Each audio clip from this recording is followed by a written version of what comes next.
मैं एक बार तारिक खान साहब के पास चली जाती हूँ, समाजवादी पार्टी के प्रवक्ता।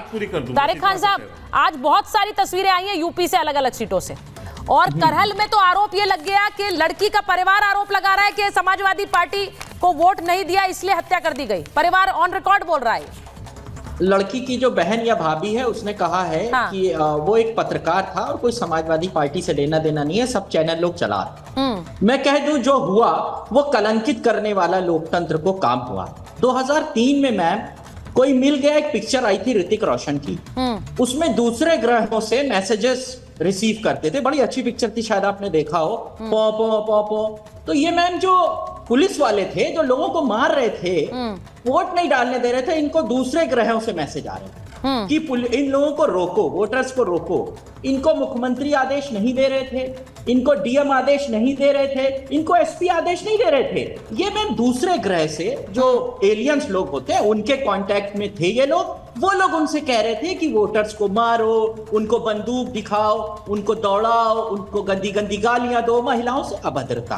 तो मैम ये सिनेरियो है। आज दुनिया का सबसे बड़ा लोकतंत्र की आंखें शर्म से नीचे झुकने वाला दिन है, जिस दिन यहां के महान वोटरों को पोलिंग बूथ से रोका गया। हैंडबुक फॉर वोटर्स बनी हुई है और हैंडबुक फॉर कैंडिडेट के पेज नंबर 111 पैरा 12.1.8 पे लिखा हुआ है कि पुलिस जो कि प्रमाण पत्र होगा जो लेके जाएगा पहचान पत्र, उसकी जांच नहीं करेगी। चुनाव हैंडबुक से होगा, योगी साहब के आदेशों से नहीं होगा। पर ये बड़ा अजीब है कि यूपी के उपचुनाव में ही इस तरह की खबरें आई हैं। चुनाव तो महाराष्ट्र में भी हुआ है, चुनाव झारखंड में भी हुआ है, यूपी उपचुनाव में इस तरह की खबरें आई। और ये जो तीनों सीटें हैं वहां पर बड़ा इंटरेस्टिंग होगा कि वहां पर लीड कौन कर रहा है। मैं आपके लिए बता देती हूँ, आपके लिए यूपी उपचुनाव में सबसे ज्यादा कुंदरकी में 57% मतदान हुआ है। कुंदरकी कहां, जहां पर सबसे ज्यादा हंगामा हुआ। यूपी उपचुनाव में कुंदरकी में सबसे ज्यादा 57% मतदान हुआ है, जहां पर आप आरोप लगा रहे हैं कि लोगों को निकलने नहीं दिया है वोटिंग के लिए। वहां 57% वोटिंग हुई है। तारिक जी, अब ये भी सुन लीजिए, क्योंकि आंकड़े आ रहे हैं। अब लोगों को रोका जा रहा है तो फिर वोटिंग भी सबसे ज्यादा वहीं हो रही है। अब ये जो तस्वीरें हैं बहुत से आपके नेताओं ने शेयर की हैं, अखिलेश जी ने खुद शेयर की हैं, लेकिन उस पर एक्शन की भी बात उन्होंने लिखी है कि जहां जहां कुछ गड़बड़ी थी इलेक्शन कमीशन ने ली है। लेकिन शांतनु जी, ये कैसे हो गया कि जहां पर सबसे ज्यादा कह रहे थे वोट नहीं देने दिया जा रहा, वहीं पर वोटिंग फीसदी सबसे ज्यादा है 57%? देखिए, ये समाजवादी पार्टी और कांग्रेस का अब एक परिपाटी बन गई कि जिस दिन चुनाव खत्म हो या रिजल्ट आने वाले हैं उसके दिन थोड़ा सा कंफ्यूजन क्रिएट कर दिया। आपको 3 जून को याद है अखिलेश यादव जी ने क्या कहा था? ये चुनाव ईवीएम से नहीं डीएम तय करेगा। उसके बाद बल्कि सीटें वही ज्यादा जीते, तो कंफ्यूजन क्रिएट करते हैं। अगर बाद में हार गए तो कार्यकर्ता को क्या कहेंगे? आपको याद है जयराम रमेश जी ने क्या ट्वीट किया था कि अमित शाह ने 150 डीएम को कॉल किया है। इलेक्शन कमीशन ने डेटा मांगा तो उन्होंने कहा मैं 1 हफ्ते बाद दूंगा। 1 हफ्ते नहीं, 4 महीने में उन्होंने डेटा नहीं दिया है। तो इन बातों में मत करिए। ये तरीके हैं समाजवादी पार्टी के डिफ्लेक्ट करने के। वो वैसे भी किसी व्यवस्था में बिलीव करते नहीं है। उनकी वो पहले देखिए, जब वो ये इन लोगों को याद है वो बक्सा वाला, बक्सा ये लूट लेते थे कि अतीक अहमद को बेचते थे, मुख्तार अंसारी को बेचते थे। अब ईवीएम आ गई तो कुछ कर नहीं पाते हैं, तो कहते हैं ये खराब है, वो खराब है, ये खराब है, वो खराब है। तो मेरे ख्याल से बहुत अच्छी हमें ईसी को, भारत के इलेक्शन कमीशन को बार बार धन्यवाद देना चाहिए। इतने बड़े देश में इतना सुचारू रूप से चुनाव होता है और नतीजे आएंगे 23 को, उसका इंतजार करना चाहिए। आप कह रहे हैं नतीजे आएंगे 23 को, एग्जिट पोल पर भरोसा करेंगे कि नहीं करेंगे? महा एग्जिट पोल दिखाएंगे हम, क्योंकि हमें तो अब थोड़ा सा संकोच ही रह रहा है एग्जिट पोल्स दिखाने से। पर देखिए, मेरे ख्याल से पिछले कुछ समय में एग्जिट पोल, हाँ, उनकी क्रेडिबिलिटी कम हुई है और मेरा कई एग्जिट पोल वालों से बात हुई है। पता नहीं वो जिस तरह से वो रैंडमाइजेशन करते हैं, मैं भी स्टैटिस्टिक्स का विद्यार्थी रहा हूँ, जिस तरह से वो रैंडमाइजेशन करते हैं शायद वो और स्टैटिस्टिशियन को अच्छे लेना चाहिए।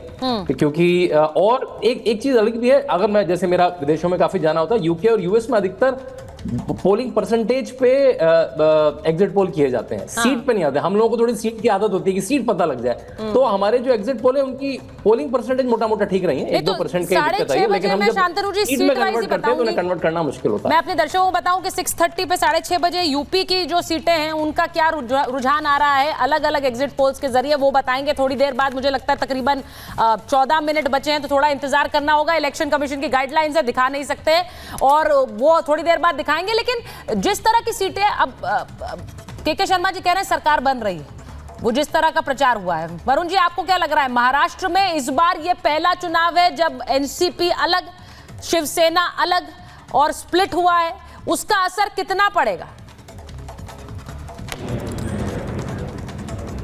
सुचरिता जी, अभी जो चुनाव हुआ है सुपरफिशियल मुद्दों पे हुआ है, बटेंगे कटेंगे, योगी आदित्यनाथ जी को लाना, ये सब करना। पब्लिक तो महंगाई, बेरोजगारी, खुद का घर कैसे चले उस पर ध्यान देती है। दूसरी बात, आप कह रहे हो महाराष्ट्र का चुनाव में शरद पवार जी की पार्टी, उनका परिवार तोड़ना, उद्धव ठाकरे जी का परिवार तोड़ना, तो ये जो बीजेपी की रणनीति रही है परिवारों को तोड़ तोड़ के सरकारें बना लो, ये कर लो, तो जनता उसको भी देख रही है। जनता के मुद्दों पे भारतीय जनता पार्टी जो मोदी सेंट्रिक पार्टी है, अटल जी अडवाणी जी का पार्टी विद डिफरेंस तो रही नहीं है, उस पर नहीं लड़ी है भारतीय जनता पार्टी। ये 4 जून को जब इनको धक्का लगा, नहीं जीत पाए मोदी जी, 400 पार 300 पार करे, मोदी की गारंटी फेल हो गई, तो इन्होंने एक हिंदू और हिंदुत्व का एक बहुत जबरदस्त प्रोपेगेंडा देश में मचाया है 4 महीने के अंदर। उसके ऊपर इनकी राजनीति टिकी हुई है और वो जनता उसको चुनती है।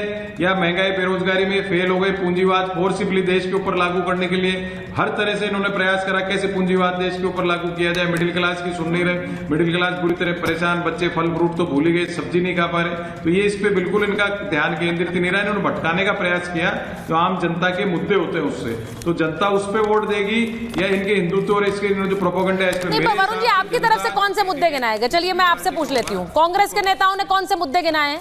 मुझे ये बता दीजिए कि कौन सी रैली में राहुल गांधी ने मुद्दे गिनाए? इनके मुद्दे तो उलेमाओं ने गिनवाए सुचिता जी। नहीं, मैं वही पूछ रही हूँ, मुद्दे खुद नहीं गिनवाए, वो उद्धव ठाकरे भी जाकर, तो आप लोग हो भाई, बीजेपी के उलेमा तो आप लोग हो, बीजेपी के उलेमा तो आप लोग हो, हम नहीं लड़े उस पे, हम तो महंगाई। राहुल गांधी सेफ खोल कर दिखा रहे थे, राहुल गांधी सेफ खोल कर दिखा रहे थे कि देखिए ये अडानी और नरेंद्र मोदी साथ हैं, ये एक है। ये क्या मुद्दा है लोगों से जुड़ा हुआ?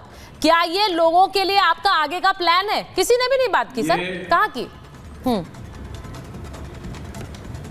सुचारिता जी, पूंजीवादी व्यवस्था की बात कर रहा हूं मैं, किसी का नाम नहीं लेता हूं। पूंजीवादी व्यवस्था जो Bharatiya Janata party, Modi centric Bharatiya Janata party है, इन्होंने किस कदर देश में आतंक मचाया है पूंजीवाद को लागू करने के लिए, जनता उससे परेशान है। आप मिडिल क्लास की आप बात नहीं कर रहे हो, मिडिल क्लास कितना परेशान है, उसको स्क्वीज करे जा रहे हैं, उसकी इकोनॉमी, बचत कहीं बची नहीं है, बचत क्षेत्र समाप्त हो गया, खर्चा बढ़े जा रहा है, उस पर इन्होंने बात ही नहीं की। आम जनता को राहत की बात करोगे कि आप हमने तो एयरपोर्ट बना दी, हम तो बुलेट ट्रेन ला रहे, पता नहीं कब लाएंगे। जनता को क्या लेना है बुलेट ट्रेन से? जनता बैठेगी, आम जनता उसमें, पूंजीवादी बैठेंगे, कितना भाड़ा होगा उसका, कितना पैसा खर्च कर दिया, उतने पैसे पूरी भारतीय रेल हो जाती तैयार, वापस नया इंफ्रास्ट्रक्चर हो जाता है, पर उस पर नहीं करेंगे। कांग्रेस ऐसी, राहुल गांधी ऐसा, जनता के कान पक गए इनसे। ये दिन भर राहुल गांधी या कांग्रेस को कोसना है, गांधी परिवार को कोसना, उसके अलावा कुछ आता नहीं। कांग्रेस के आदमी लेके तो सरकारें बनाते हैं, आधी भारतीय जनता पार्टी कांग्रेसी हो गई, उस पर नहीं बोलेंगे। प्योरिटी इनकी खुद की समाप्त हो गई, कांग्रेस ऐसी, भाई कांग्रेस के एक भी आदमी क्यों लेते हो, उस पर कोई जवाब नहीं। कुल मिला के आम जनता के मुद्दों से नहीं, मैंने यही तो बोला वरुण जी कि कांग्रेस ऐसी कांग्रेस वैसी, तो आपके नेता भी तो यही कर रहे थे, बीजेपी ऐसी बीजेपी वैसी, यही तो हुआ है चुनाव भर। मेरा सवाल सिंपल सा यही है। प्रेम कुमार